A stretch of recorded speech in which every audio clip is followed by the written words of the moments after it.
Hello tout le monde, et ben voilà une nouvelle vidéo. On va faire aujourd'hui un process un peu simple et un peu compliqué, même pas technique on va dire.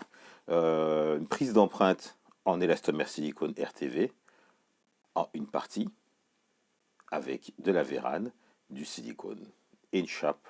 Le tout sur une pièce, donc j'ai dit verticale. Donc le silicone, je vais l'estamper sur une pièce qui est posée. Parce que j'ai eu le cas, on m'a posé la question, oui voilà, j'ai une pièce à mouler sur un mur ou sur une partie dans mon jardin, je voudrais reproduire la pièce, comment faire? Eh ben on va voir comment faire. On va travailler avec le silicone, la vérane. Je sais que la vérane, vous allez voir, c'est très simple, c'est une sorte de fibre qui sert à armer les silicones. Et donc vous allez voir une nouvelle technique de moulage par estampage. Et ben voilà, une nouvelle vidéo. Petite précision, m'a posé souvent la question, oui Claude, c'est bien, mais le moulage, le silicone, ça coûte cher. Je vais calculer à peu près sur un coût de revient d'une vingtaine d'euros. J'ai pris 1 kg de silicone chez Esprit Composite, hop, voilà le silicone. J'ai pris du RTV 127, hop, je monte bien la caméra, voilà. Donc j'ai acheté ça chez, hop, voilà, chez Esprit Composite. Il y a le catalyseur, hop, la vérane c'est ça. On va voir ce que c'est la vérane, ça sert à armer les silicones. Et on va faire un contre-moule en bande plâtrée, on l'a déjà vu. Donc le tout m'a coûté une quarantaine d'euros. Donc voilà, tout ça pour faire un moule, on verra bien combien de silicone je vais utiliser. Mais grosso modo, je sais qu'approximativement, ça va être dans les 500-600 grammes de silicone. Allez, c'est parti, on va attaquer ça tout de suite. Allez, go! Voici la victime, si on peut dire. Donc sur cette pièce, je vais faire une prise d'empreinte, comme je vous l'ai expliqué, avec un silicone. Et on va commencer tout de suite la phase, première phase. On va faire la première pose de silicone, qui va être une couche de silicone, ce qu'on appelle la couche d'empreinte. C'est juste silicone avec un catalyseur. Pour l'instant, on ne parle pas d'additif thixotrope. Comme j'ai pas d'autres vidéos, on va faire juste ce qu'on appelle une couche d'empreinte pour donner la précision au maximum sur la prise pour l'empreinte. C'est-à-dire que si je mettais un silicone déjà un peu épais, je perdrais en détail. La prise d'empreinte, c'est la prise de silicone qui va être la plus fine possible et la plus fine pour pouvoir entrer dans tous les petits détails. Mon silicone vient de l'excellente maison Esprit Composite, rue Gassendi dans le 14e. Et donc c'est du RTV 127. Je vais passer cette première couche d'empreinte. Donc juste le RTV avec juste son catalyseur. Pour l'instant, comme je vous disais, on ne parle pas de Dixo, on parle de rien d'autre. On parle juste de silicone. Et donc cette couche que je vais passer au pinceau et la couche d'empreinte.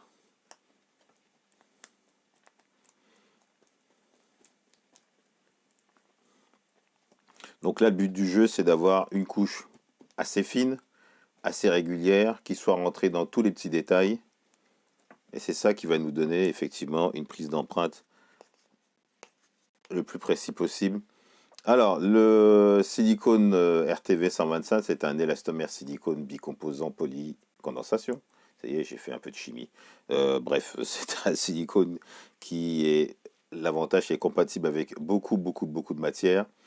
Je n'ai pas mis d'agent de démoulage spécifique sur cette pièce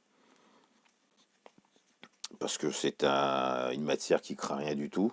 Mais si ça avait été une matière un peu fragile, hop, j'aurais mis dessus un agent de protection, type cire de démoulage, savon ou graisse de vaseline. À savoir qu'une prise d'empreinte en élastomère silicone, ce n'est pas anodin.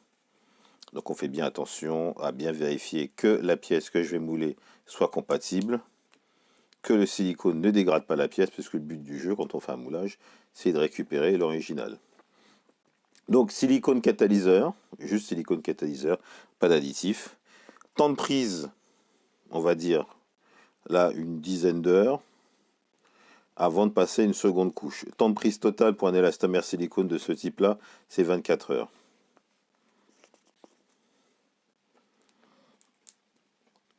Donc là, la couche est quand même fluide. Je veille à ce qu'il y en ait partout sur la pièce. Je vais récupérer mon pinceau après, parce que le silicone, le but du jeu, c'est que tout est un outil. Alors pour la question qui se pose, le pinceau se nettoie avec de l'essence A, de l'essence C ou du White Spirit. Avant on utilisait du triclo, mais comme du triclo on n'en trouve plus. Voilà. Mais ces trois produits sont parfaitement compatibles pour le nettoyage de l'élastomère silicone. Ce qui fait que le pinceau, je pourrais le réutiliser sans aucun problème. Le White Spirit, comme je disais, fonctionne très bien aussi. Donc là, j'ai fait qu'une petite fraction de l'élastomère silicone. Et comme je dis dans la vidéo, le but du jeu de cette prise d'empreinte en silicone, c'est que quand on fait un estampage, c'est pour pas dépenser des cents et des mille, puisque c'est une technique dite économique. Alors par contre, je ferai bien attention, parce que ici, j'ai ce qu'on appelle une contre-dépouille. J'en ai déjà parlé dans des précédentes vidéos. Donc les contre-dépouilles, ce sont des parties saillantes qui sont un peu rentrantes et qui vont, on va dire, traumatiser un peu le moule quand je vais l'extraire. Alors sur des moules en plâtre, on ne peut pas faire de contre-dépouille. C'est pour ça qu'on fait des moules à plusieurs pièces.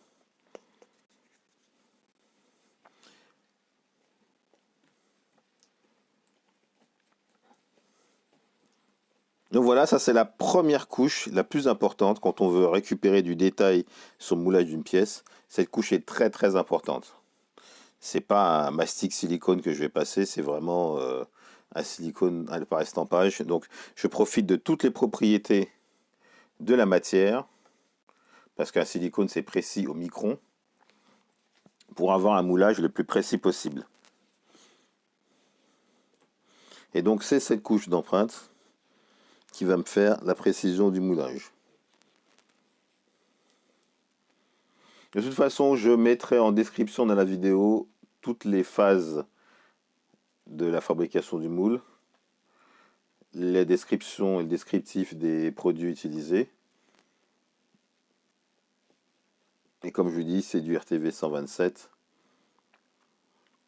Il y a plusieurs types de RTV de toute façon. Après, je ne sais pas où vous fournirez par la suite sur les matières matières premières pour vos moules, en sachant que suivant les marques, vous avez toujours des caractéristiques techniques et chimiques qui sont à peu près similaires, quelle que soit la marque de silicone et quelle que soit la gamme. Et donc de toute façon, comme je dis toujours, n'hésitez pas à m'envoyer des messages si vous avez des questions à me poser sur mon adresse qui est claude@lemoulage.com. Je me ferai un plaisir de vous répondre. Alors, je ne réponds pas dans l'immédiat parce que j'ai un métier un peu prenant. Et j'ai pas le temps de faire beaucoup de vidéos. Mais je suis prêt à répondre sans aucun problème. Alors quelquefois ça peut mettre 8-10 jours, ne vous inquiétez pas, je vous oublie pas. Même si je mets un peu de temps, je check mes mails tous les jours. C'est pour ça que je ne mets pas de commentaires sur YouTube, parce que si en plus il faut que je réponde aux commentaires sur YouTube, les questions que les gens me posent sur mon site internet qui s'appelle lemoulage.com, plus YouTube, je ne ferai pas. Donc pour l'instant, je privilégie les réponses épistolaires par mail. Voilà, dernier petit coup de pinceau sur cette partie de prise d'empreinte. Vous voyez, j'hésite pas, j'en mets bien partout, les petits détails comme l'œil là. Je fais bien attention qu'il y en ait partout, parce que s'il y a une bulle, et ben dans le moule, il y aura une bulle et ça sera une fragilité sur la membrane en silicone. Donc voilà, première phase, première couche de silicone passée. Donc là, je suis content de ma première phase. Vous avez vu, le silicone n'a pas beaucoup coulé, hein. Il coulera encore moins quand on le passera avec l'agent Tixo. Eh ben, on va attendre que ça prenne un petit peu, une dizaine d'heures, et puis on va attaquer la seconde couche. Première couche ayant prise, je vais attaquer la seconde couche pour là maintenant attaquer vraiment le moule après la première couche de prise d'empreinte. Et donc là, c'est toujours le silicone, le catalyseur, avec un peu d'additif Tixo. Hop, j'en ai un peu qui coule ici. Hop, voilà. C'est toujours un peu délicat parce qu'il faut attendre que le silicone prenne un peu. Dans ces cas-là, quelquefois, il ne faut pas hésiter à attendre que le silicone prenne un peu de viscosité. Mais souvent, quand il prend trop de viscosité, ben, on n'a pas trop le temps de le poser, donc il commence à épaissir rapidement. Donc là, je vais quand même travailler un peu rapidement pour en mettre de façon régulière sur toute la pièce. Le but du jeu, c'est qu'à chaque fois qu'on met des couches, c'est d'être un peu régulier sur la phase d'épaisseur partout. Donc il faut bien l'étaler. Voilà, je vais surtout insister sur les contre-dépouilles.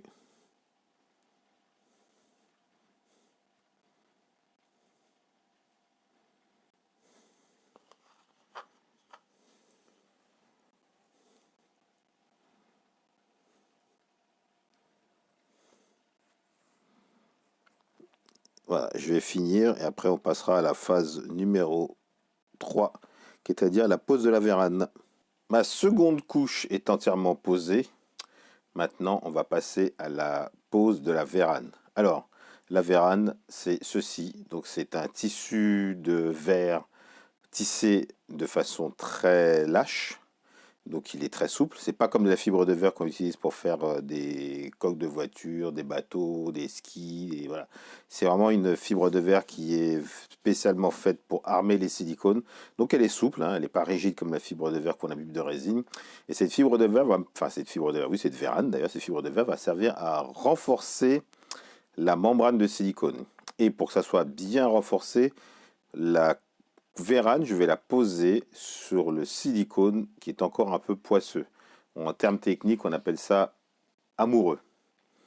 Et donc cette vérane, je la coupe en petits morceaux.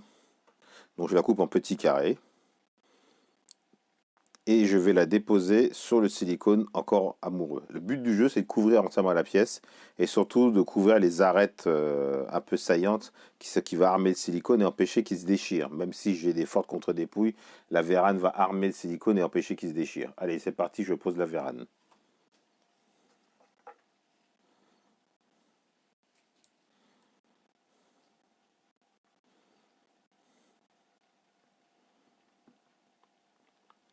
Donc du fait que le silicone soit un peu poisseux, donc il n'a pas entièrement pris, bah, la vérane, elle colle parfaitement. Donc vous allez voir, je pose comme ça, directement. Et après, je remettrai une couche de silicone dessus. Donc on fait des petits carrés, hein, c'est pas la peine de faire des grandes surfaces.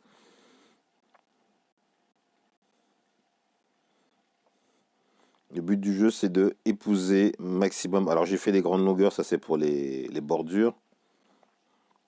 Mais sinon, sur les surfaces un peu fines, avec du détail, je fais des petites découpes. Ça me permet d'avoir une meilleure souplesse. Voilà, par exemple, ici, je vais poser un petit carré de vérane. Ici, c'est pas la peine, je peux poser une grande longueur. Après, tout ça, c'est recouvert de silicone, hein, donc la vérane est vraiment prise en sandwich entre deux couches de silicone.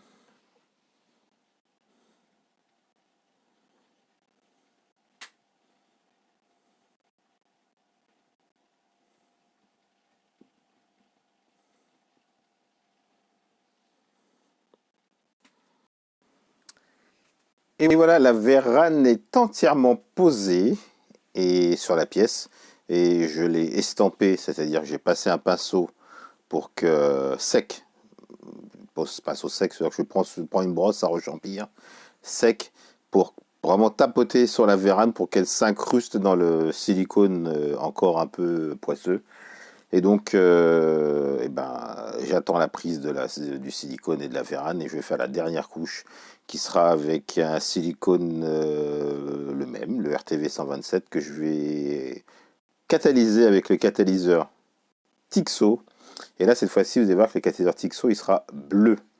Bleu parce que ça me permettra de voir partout où je le pose, parce que le silicone, le premier est blanc, et quand je vais mettre le silicone bleu, ça me permettra de faire une couche régulière partout sur toute la pièce. Donc voilà, ça va être la suite de cette aventure. Eh bien, dernière étape, dernière couche de silicone. Et là, on va travailler la dernière couche de silicone avec un silicone Tixo qui là sera bleu. Donc là, je suis en train de faire le mélange. Et donc ce Tixo ben, sera tout bleu, ce qui me permettra d'avoir un repère visuel pour savoir si j'en ai partout. Donc là, nous sommes sur la couche avec la vérane. Donc on résume, première couche silicone avec catalyseur classique, deuxième couche silicone avec catalyseur classique, pose de la vérane, et là on va attaquer la troisième couche avec le catalyseur Tixo. Voilà, donc là, catalyseur Tixo avec un silicone Tixo qui sera bleu. Voilà, je passe le silicone et puis on se voit pour la dernière phase, le contre-moule.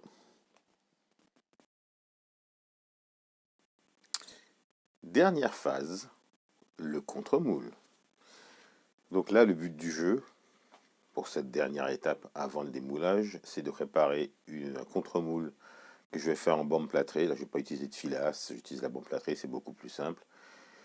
Cette bande plâtrée, je la protégerai après. Je mettrai du plâtre, je mettrai peut-être une couche de vernis ou de résine, mais là, je vais faire le contrôle bande plâtrée. Et ça sera la dernière phase avant le démoulage. Allez.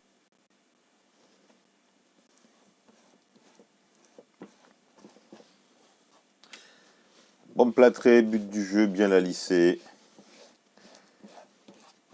Voilà, pour masquer tous les petits trous.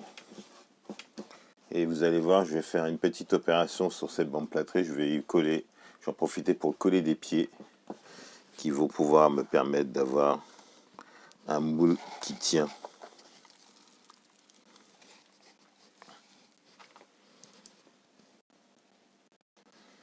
Allez, je fais le contre-moule. Je vous épargne tous les détails du contre-moule. Vous allez voir ça après quand ça sera fini. Allez, c'est parti.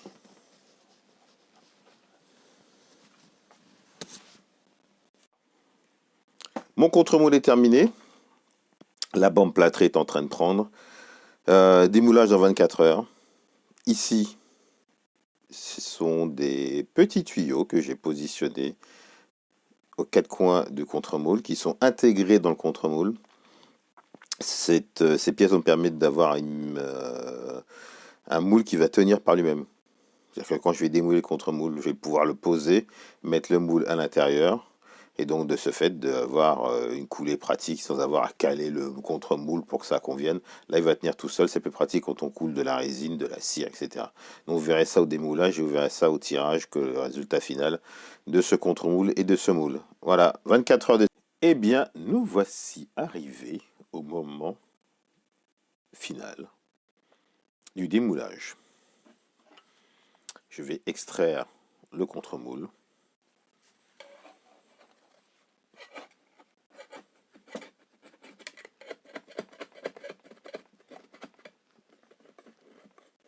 Qui a bien séché 24 heures.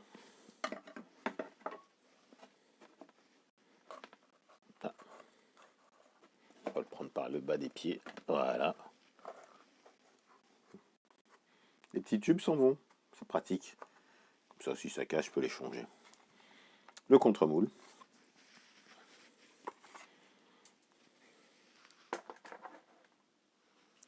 Et maintenant, on va attaquer le démoulage de la membrane silicone. On y va. On y va pas. On y va.